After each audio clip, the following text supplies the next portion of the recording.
Hello, YouTube. This is Let's Talk Horror, and welcome back to another video.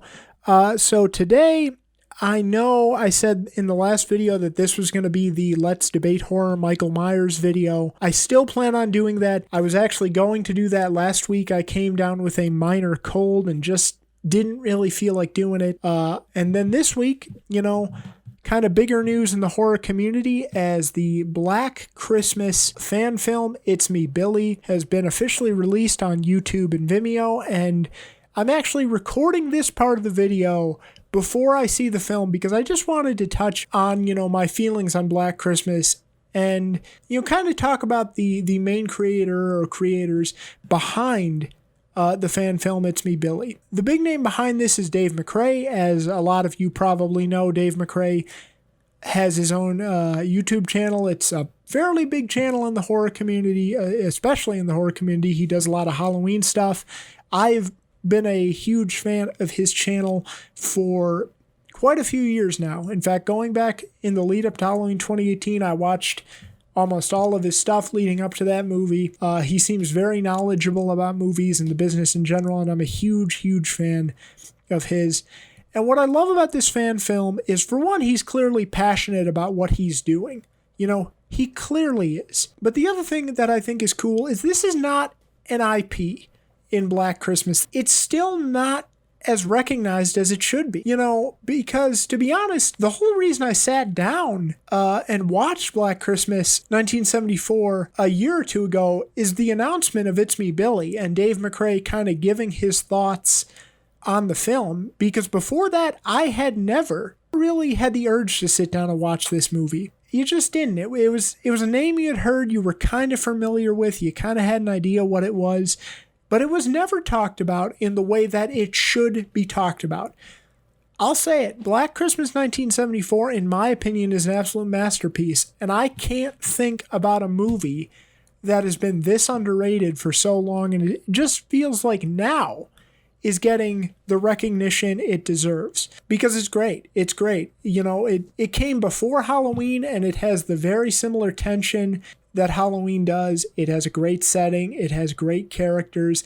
There's just enough black comedy in this movie where, it kind of eases the tension a little bit. But every time, somebody picks up a phone in this movie, you're on edge. And those phone calls that Billy gives to these characters, absolutely frightening.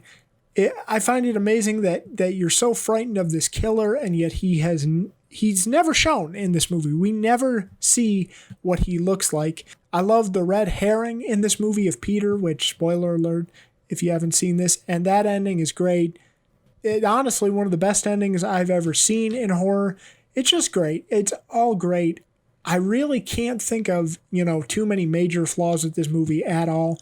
And it was Dave McRae that kind of pointed me in that direction. So I got to express some appreciation for that. And I'm glad that he's made this fan film that is giving more recognition to this brand and this movie. And I don't know why this movie took so long to catch on, especially in the US. One thing, if you research this movie, is it's always been big and popular in Canada because it's a Canadian movie, for those of you who don't know. For some reason in the US, it just didn't translate. Maybe that's because they used a lot of different titles. When it first came out in American theaters, about a couple of months after it premiered in Canada, for some reason they decided to rename the movie Silent Night, Evil Night instead of Black Christmas. And then they quickly changed it to Black Christmas. And then I think they were showing it as Silent Night, Evil Night again. And then after its theatrical run, it was, for the TV premiere, it was called Stranger in the House. So for some reason, they just couldn't stick to one title.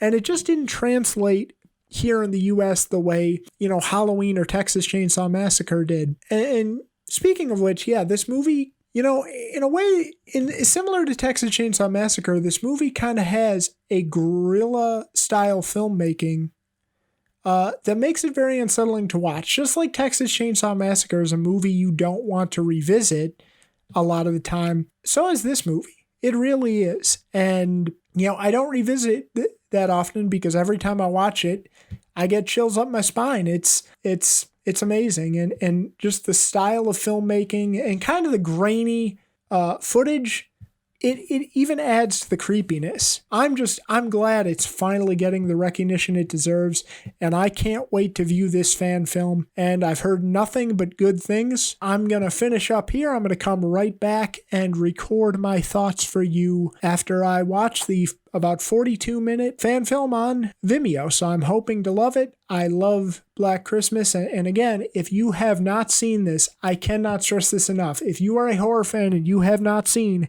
the original Black Christmas, you need to rectify that immediately because it deserves to be right up there with Texas Chainsaw and Halloween. But before I go, I'm going to end this on a very random note. I'm going to end this first part on a very random note. I was playing Friday the 13th, the video game, for the first time in a long time. I re-downloaded it on my console. I played it, and I noticed something watching Black Christmas today is I played the virtual cabin part of Friday the 13th, the game, the other day. And I noticed the phone in the virtual cabin of Friday the 13th, the game, it looks very similar to the phone in the original 1974 Black Christmas. It looks very similar. I think the color is a little bit different, but even the color is very similar. I don't know, guys. It got me thinking, was that, and maybe it's a long shot, but was Gun Media kind of giving a little tip of the cap to Black Christmas 1974? I will put the Friday the 13th phone up on your screen now. And then I will give you a couple of looks at the Black Christmas 1974 phone. The color is a little different. But yeah, guys, just something I wanted to throw out there. Could that have been a little tip of the cap? Is this kind of a tribute to Black Christmas that none of us have noticed? I don't know, but I just wanted to see what you guys thought. I'm going to go watch the film, and I will be right back to record my thoughts for you. So stay tuned. Okay, guys, I'm back. I just finished It's Me, Billy. I'm giving you my gut reaction of what I thought of this fan film. And wow, just to quickly sum up, to give you just my initial thoughts, I not only thought it lived up to the expectations, it exceeded the expectations. I'm just going to get this right out of the way. These two movies, Black Christmas 1974 and It's Me, Billy 2021, these are going to be the two movies I pop in around Christmas time. Excuse my language, but fuck the remakes. I will never watch either one of those remakes again. I have the mispleasure of owning one, but these are going to be the two that I pop in. This one absolutely lived up to the hype. We can now expect, or we now have different expectations of what a fan film is, because I still think there is this stigma around fan films that, when we think of a fan film, we think of a couple of teenagers or a couple of kids going out, with a camcorder and bippity boppity boo. Well, that's not what this is. Never Hike Alone, I think, was the fan film that really changed the game, and this is right up there with that. Vincent DeSanti, Dave McRae, and Bruce Dale are the standard bearers of what we can expect out of a fan film, out of a horror fan film. This was great. This captured the spirit of Black Christmas. It had the atmosphere. It had the tension. This movie looks amazing. Great cinematography. It's well acted. I love the characters. I love the characters and what they explore and how we follow the granddaughter of Jess Bradford, and we kind of uncover their relationship a little bit. We kind of see what their relationship is like, which, by the way, spoiler alert, I'm going to be talking spoilers. So, if you haven't seen the movie and you don't want it spoiled for you, avoid this for now. Anyway, that was your warning. But the relationship, the relationship they kind of explore between Sam and Jess Bradford, it's a very interesting one. You could tell it was a very loving relationship, that Jess Bradford in a lot of ways was a very loving grandmother, but at the same time, she never got past that night. Deep down, she never got past that night, and it did affect her relationship with her daughter and with her granddaughter. And she even kind of profited off that night. She got, it's implied that she got really rich, or at least made quite a bit of money off of the books. So yeah, kind of an interesting way of, kind of exploring this character that she never got past this night, kind of benefited from the tragedy of this night. It just very interesting. And, I like the complex relationship there between Sam and her grandmother. And I love the relationship between these three girls. You could really tell that these girls are close and they love each other. And it's kind of a, a nice contrast from the 74 movie where, there was a lot of tension in that sorority house, or it's kind of implied that there was a lot of tension, and that they didn't always get along. These girls, they're essentially sisters, and I love their chemistry. I love their relationship. It kind of makes you sad. In fact, it does make you sad when these girls die, when two of these three characters die. Sam actually finds one of them in the attic as well. And she breaks down, like, at that scene when she finds one of her friends in the attic, I got quite choked up. I got choked up myself. So that was tough to get through. And that's because you care about these characters and you care about these girls. So great characters. I really, really liked it. The phone calls, voiced by Dave McRae, they are just as creepy as the original movie. There's no drop off at all. They get under your skin. And what I like about this movie is the first, 10 or 12 minutes, it's fairly easygoing because you kind of need those nice moments.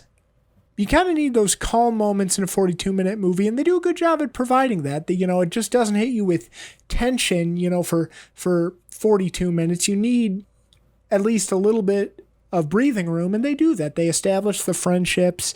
They have some nice moments between these girls, yet they establish the backstory while also having a little bit of tension, and I love that. So once the tension picks up, it never stops, and that's great. And it feels exactly like the 1974 Black Christmas film in that way. You can definitely tell it's in the spirit of that movie. Yeah, guys, just a great, great fan film. It even has quite a few twists that I love too. It has quite a few twists. It actually plays with your expectations.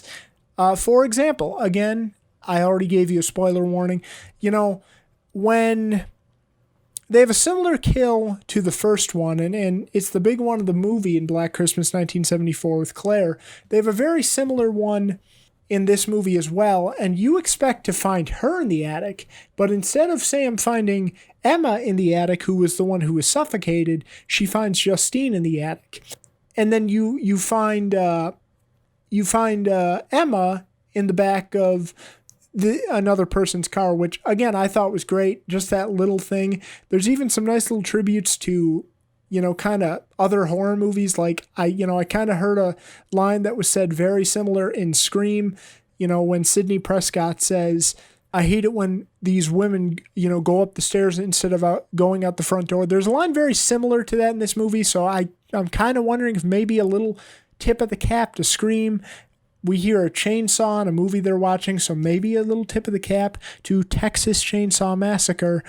But overall, yeah, guys, this was outstanding. It is. You better enjoy those calm moments early in the movie, because once the tension picks up, it never stops. And then you even get a few twists and turns, and including the ending of this movie. I won't spoil that for you. I'll leave that as a little bit of a surprise.